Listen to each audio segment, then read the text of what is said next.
तो आज हम इंट्रोडक्शन करेंगे, मतलब आज हम लोग थोड़ा परिचय ले लें कि त्रिभुज क्या होता है। ठीक,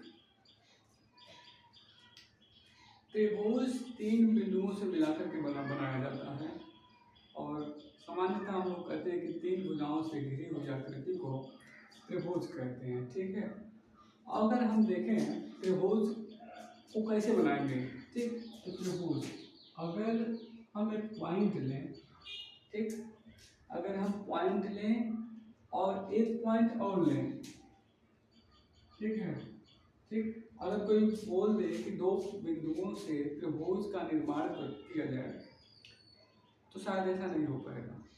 क्यों? क्योंकि त्रिभुज बनाने के लिए तीन पॉइंट यानी कि तीन बिंदु चाहिए होते हैं और इसमें भी तीन बिंदु क्या होने चाहिए, कॉलिनर नहीं होना चाहिए। कॉलिनर का मतलब है कि एक ही लाइन में नहीं होना चाहिए, यानी कि एक रैखिक नहीं होना चाहिए। तो अगर त्रिभुज बनाना है हम लोगों को तो एक बात हमेशा कंफर्म रहे, क्या, कि तीन बिंदु ऐसे चाहिए जो समरेखीय नहीं हो, यानी कि कॉलिनर नहीं हो।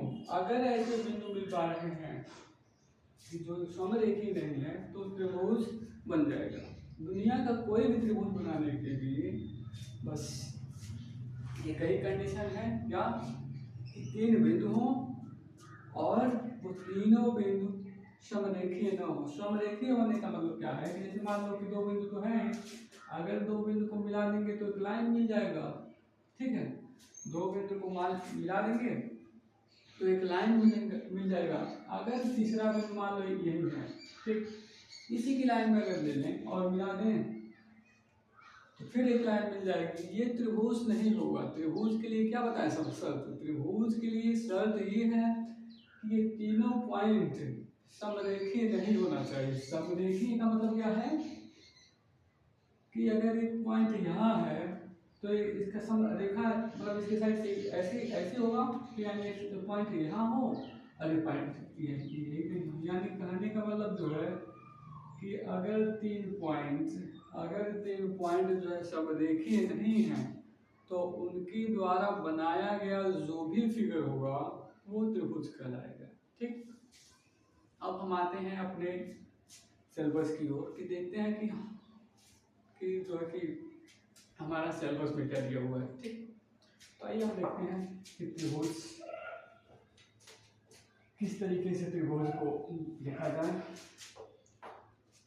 तो देखते हैं त्रिभुज, ठीक है, त्रिभुज तो देखते हैं कि डिफिनेशन देख लेते हैं पर क्या, कि तीन भुजाओं से घिरी हुई आकृति को त्रिभुज कहेंगे। तीन भुजाओं से घिरी हुई आकृति को क्या कहेंगे, त्रिभुज। ठीक है, त्रिभुज यानी कि क्या,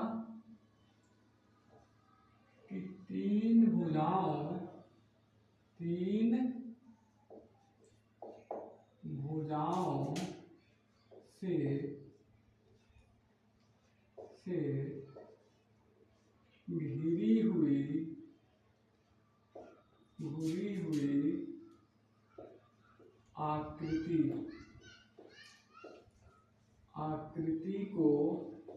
हुई आकृति को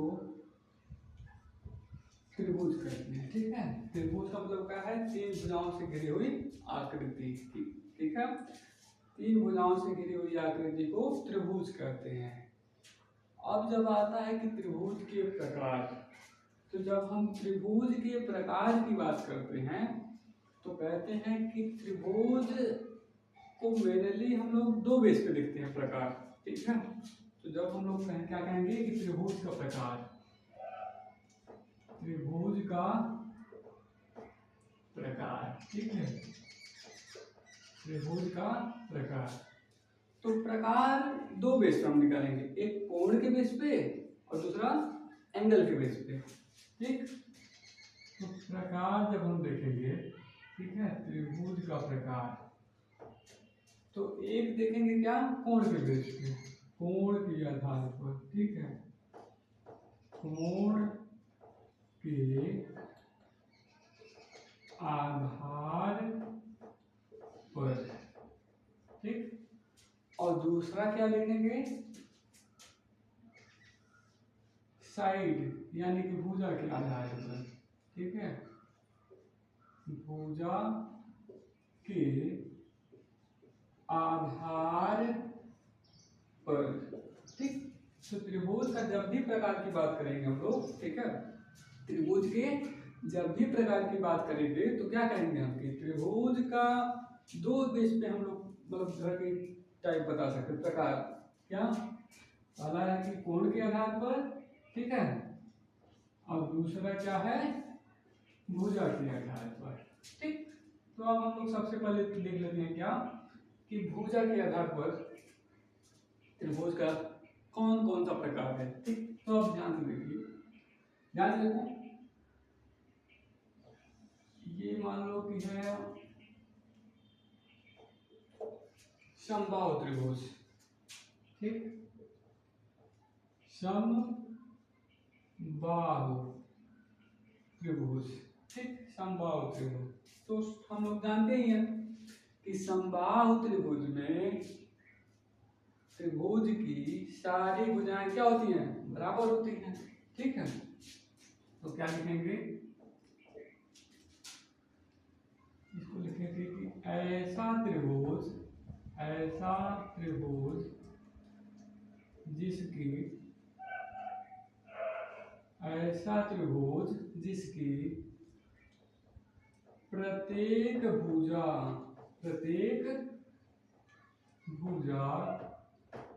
परस्पर समान हो, परस्पर मतलब आपस में परस्पर समान हो, उसे हम लोग क्या कहेंगे, समबाहु त्रिभुज, ठीक है, समबाहु त्रिभुज, ठीक। अब हम लोग एक थ्योरम और जानते होंगे, वो थ्योरम क्या है कि अगर किसी त्रिभुज में अगर भुजाएं समान हैं, यानी कि समान भुजाओं के सामने के कोण क्या होते हैं, बराबर होते हैं। ध्यान देना बात, क्या कि किसी भी त्रिभुज में समान भुजाओं के सामने के कोण बराबर होते हैं, ठीक। अगर वही थ्योरम यहाँ जो है कि अप्लाई यानी कि लागू करा जाए तो क्या हो जाएगा, ध्यान से देखो, मान लो ये समबाहु त्रिभुज है, ठीक, ये समबाहु त्रिभुज है, नाम दे देते हैं ए बी सी, ठीक है। तो अभी क्या है, अगर समबाहु त्रिभुज है तो इसका मतलब क्या है कि ए बी बराबर होगा बी सी के और बी सी बराबर होगा ए सी के, ठीक है, और मतलब ये आपस में कुल मिला के बराबर है, ठीक, बराबर का साइन है, ये एकदम बराबर है।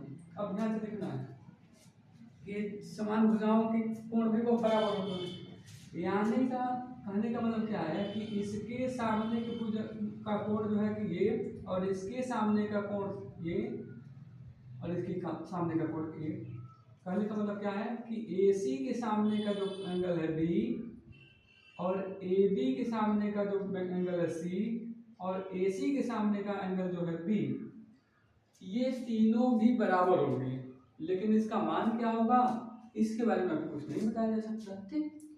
लेकिन थोड़ा सा अगर हम लोग और ध्यान दें, ध्यान से देखिए, अगर मान लें हम लोग, अगर मान लें कि ये x है, ठीक, ध्यान से देखना है, अगर मान लें कि ये एंगल जो है यानी कि कोण x है, तो इसका मतलब क्या है कि चूंकि समान है का मतलब क्या है, ये भी x ही होगा, ठीक, और ये भी क्या होगा, x होगा।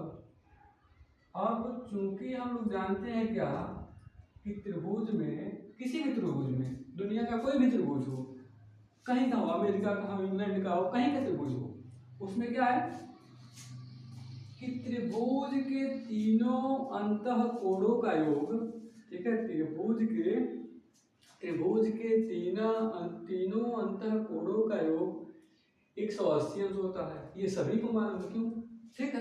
हाँ, देखो ध्यान से, जब तीनों कोणों का योग 180 अंश मालूम है, यानी कि कहने का मतलब क्या है कि angle A plus angle B plus angle C is equal to कितना, 180 डिग्री। सभी लोग जानते हैं। अब हमने क्या किया है कि तीनों सेम है। अब तीनों सेम है का मतलब क्या है, ये भी x है, ये भी x है और ये भी x है, ठीक है, और ये 180 है, ठीक। अब इसको और अगर थोड़ा सा हम देखें तो x ये है, x ये है और ये x यहाँ है, तो x x x क्या हो जाएगा, ये 3x, तो ये हो गया 3x इज इक्वल टू 180, ठीक है।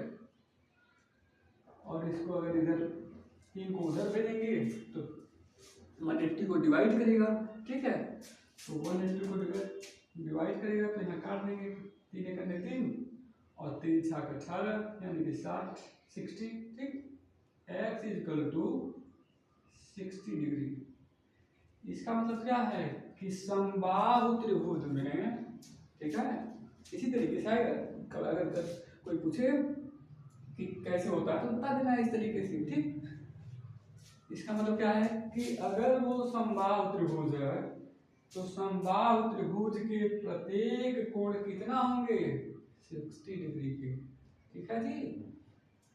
समबाहु त्रिभुज के प्रत्येक कोण 60 डिग्री हो जाएंगे। अच्छा, अब हम लोग आते हैं समद्विबाहु त्रिभुज, ठीक।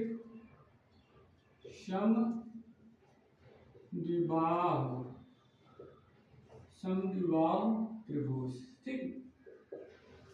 थोड़ा सा बड़ा और छोटा और देख लेना, ठीक है। समद्विबाहु त्रिभुज, अब समद्विबाहु त्रिभुज में क्या है कि ऐसा त्रिभुज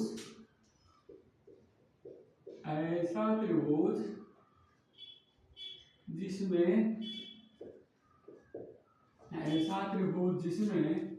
दो भुजाएं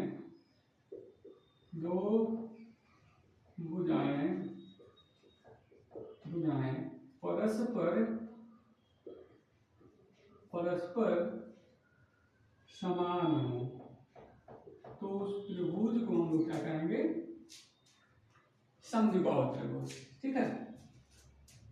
अच्छा, मान लो ये त्रिभुज है, ये समद्विबाहु त्रिभुज, ठीक।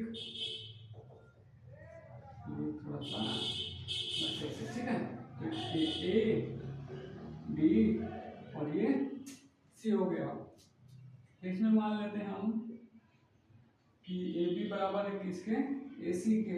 अब इसमें क्या है कि अब इसमें कोई, ये तो हम बता देंगे कि ए सी के सामने का कोण यानी कि एंगल बी और ए बी के सामने का एंगल सी दोनों बराबर होंगे, लेकिन कितना होंगे ये डिसाइड करना अभी पॉसिबल नहीं है। पॉसिबल कब हो जाएगा कि जब कोई बता दे कि इसमें ए वाला कोण कितना है। अगर कोई ए वाला बता दे तो हम दोनों बता देंगे, ठीक है।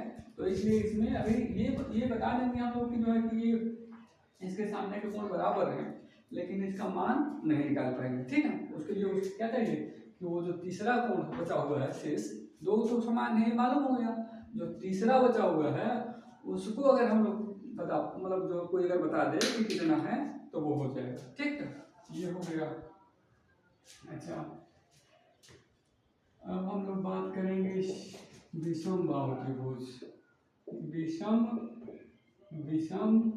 विषमबाहु, ठीक है, त्रिभुज